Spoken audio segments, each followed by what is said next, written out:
Hey, you can't sleep here. This is private property. I'm not sleeping. I'm waiting for my daughter. She's inside that building. Which building? The dance studio, right there. Her class ends in 10 minutes. You been drinking? Your eyes look red? I just got off a double shift.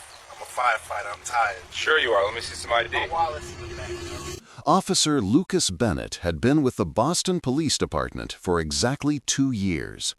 In the brief, critical time frame of his early career, his actions had already established a clear and deeply troubling trajectory, one that should have raised immediate red flag concerns for his supervisors long before this pivotal Saturday evening. Bennett had already accumulated 3 formal complaints in just 24 months. All 3 incidents followed the exact same pattern: confrontational stops involving black men in public spaces where their presence was entirely justified and required absolutely no police intervention. The targets were ordinary citizens performing mundane tasks. A man sitting on a park bench eating his lunch, questioned for loitering. A software engineer talking on his phone outside a coffee shop, detained for suspicious behavior. And a father waiting at a bus stop with grocery bags, searched for possible theft.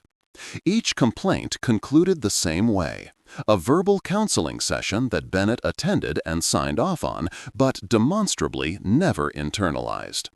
On a cold, early Saturday evening in Boston, his rookie-level arrogance and his fundamental inability to view black men as individuals simply existing in public spaces finally collided with someone whose job involved running into burning buildings to save lives.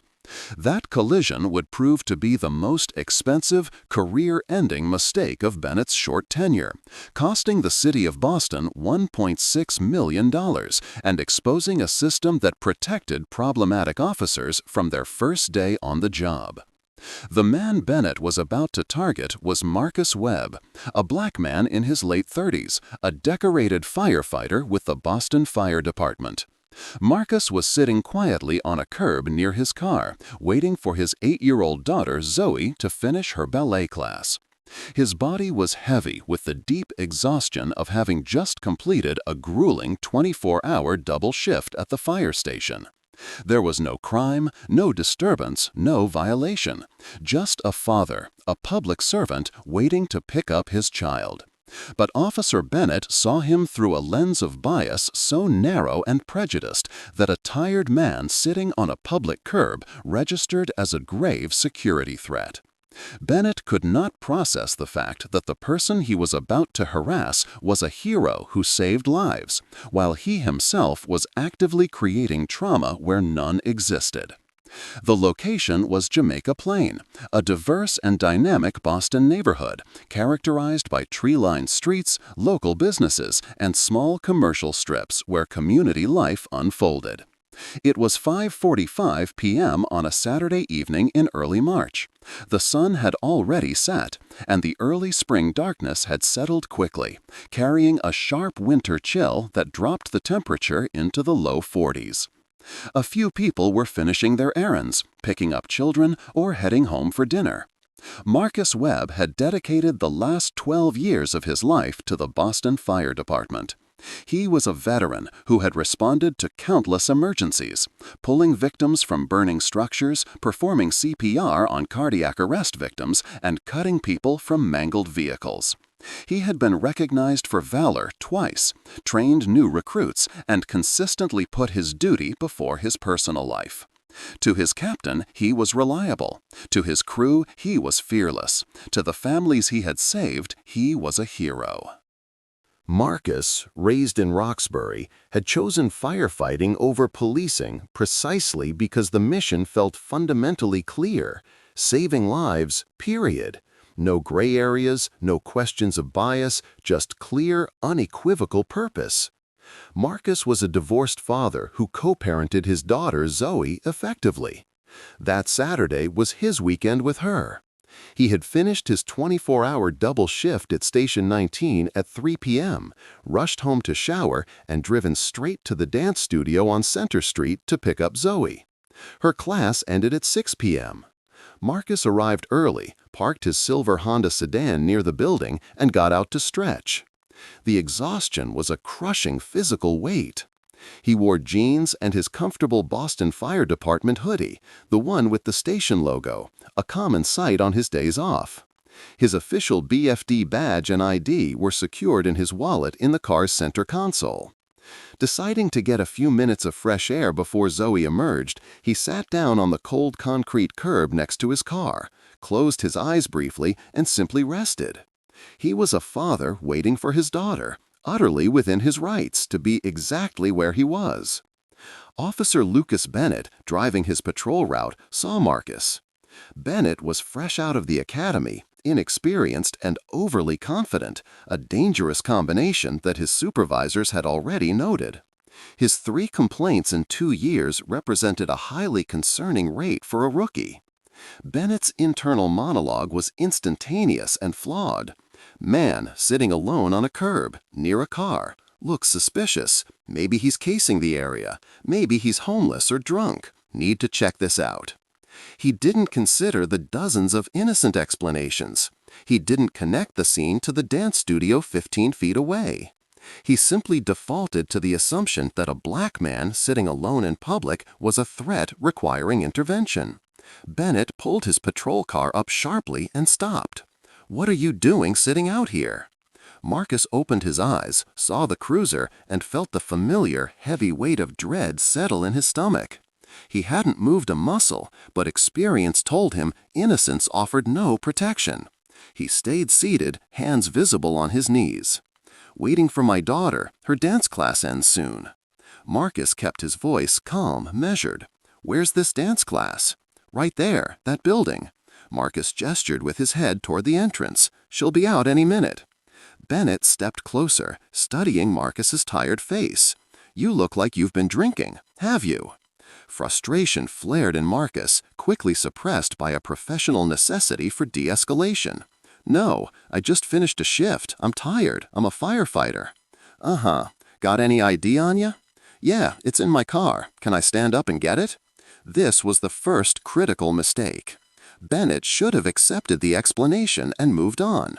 A man waiting for his daughter at a dance studio wearing a BFD hoodie was the definition of normalcy. But Bennett's inadequate training had overemphasized suspicion. He believed everyone had an excuse. "Stay where you are." "Which car?" "The silver Honda right here." Bennett walked to the Honda, looked inside, clean interior, no contraband, a normal car. He returned to Marcus, his expression unchanged. "You say you're a firefighter?" "Yes, Boston, Station 19. I've been there 12 years. "That hoodie could belong to anyone." Marcus looked at him, disbelief hardening his tone. "Officer, my ID is in my wallet in the center console. My fire department badge is in there too. I can show you everything, but I need to stand up and reach into my car. Why are you really here?" "I just told you. My daughter's ballet class, right there." Marcus pointed again. Bennett crossed his arms. A lot of people use their kids as cover for other activities. Marcus's jaw tightened. Cover? I'm sitting on a curb waiting for my 8-year-old to finish dance class. What activity do you think I'm covering for? Ignoring the obvious, Bennett keyed his radio. "Dispatch, need another unit at Center Street, Jamaica Plain. Male subject, possible intoxication, suspicious behavior." Marcus's eyes widened, the rage finally starting to rise. Suspicious behavior? I'm sitting down. That's it. I'm sitting outside a dance studio waiting for my child. As Bennett called for backup, the dance studio door opened and a woman, Denise, emerged with her own daughter. She saw the patrol car and Marcus still seated with Bennett looming over him and walked over. "Marcus, everything okay?" "Hey, Denise, I'm fine. This officer seems concerned that I'm sitting here." Denise, a fellow parent, looked at Bennett with confusion. "Concerned? Marcus picks up Zoe every other Saturday. He's always here. He's her dad." Bennett's tone became defensive and authoritative. "Ma'am, I need you to step back. But I'm telling you, he's supposed to be here. He's not doing anything wrong. He's just waiting for his daughter. A firefighter picking up his daughter is police business?" A second patrol car arrived within 3 minutes. Officer Sarah Kim, an 8-year veteran, stepped out. Kim knew Bennett's pattern and approached quickly, instantly recognizing the familiar scenario. A normal citizen stop escalated unnecessarily by Bennett's bias. "Bennett, what's happening?" Subject sitting on curb, claims he's waiting for his daughter, seems intoxicated. Kim looked at Marcus, then at Denise. "Sir, can you tell me what happened?" Marcus recounted the events, his voice a mix of exhaustion and indignation. "My name is Marcus Webb. I'm a firefighter with Station 19. I worked a 24-hour shift. I came here to pick up my daughter Zoe from her ballet class. I got out of my car to stretch and sat down on the curb because I'm exhausted. This officer pulled up, accused me of suspicious behavior and possible intoxication, and called for backup because a tired father is sitting outside waiting for his child?" Kim took Denise aside. "Do you know this man?" "Yes, he's Zoe's dad. He picks her up every other Saturday. He's been doing it for 2 years. He's absolutely not suspicious. He's a firefighter. Everyone in the class knows him." Kim pulled Bennett away, her voice a low, hard hiss. "He's a firefighter. A witness confirms he's picking up his daughter. What exactly did you think was happening here? He was sitting on a curb looking suspicious." "Sitting on a curb looks suspicious? Bennett, this is your 3rd complaint in 2 years, all 3 involving black men doing completely normal things.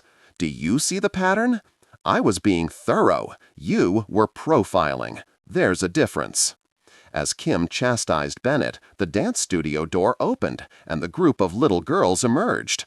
Zoe spotted Marcus, started running toward him, then saw the 2 police cars and stopped dead, her face filled with terror.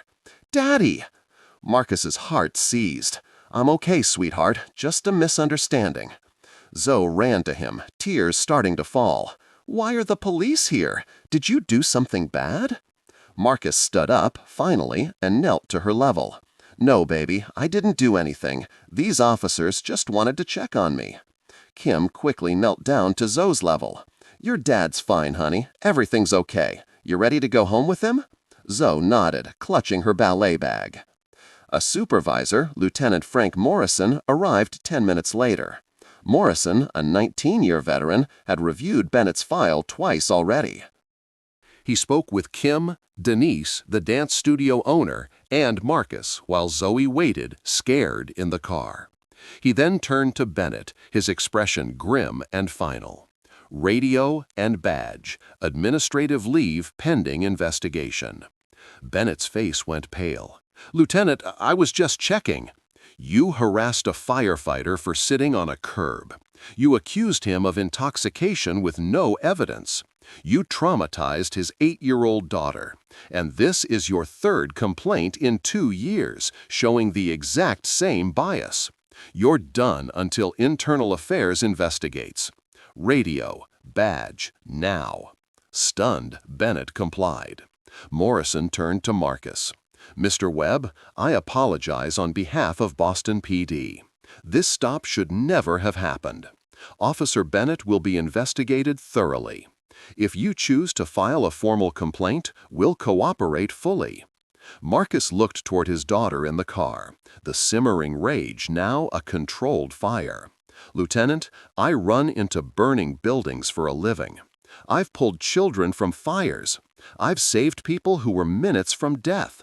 And today, I got harassed by your officer for sitting on a curb waiting to pick up my daughter. She just watched me get questioned like a criminal. That's not something an apology fixes." By Monday, the story was front-page news. Firefighter detained while waiting for daughter at dance class.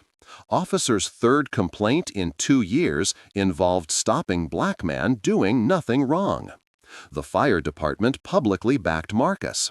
The police commissioner personally called him.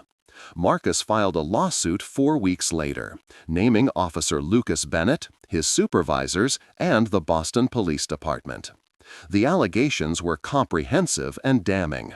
Racial profiling and discrimination, unlawful detention, violation of Fourth Amendment rights, intentional infliction of emotional distress on a minor, and failure to properly train and supervise an officer showing clear bias pattern.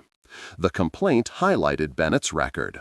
3 complaints in 2 years, all involving black men in normal, public situations.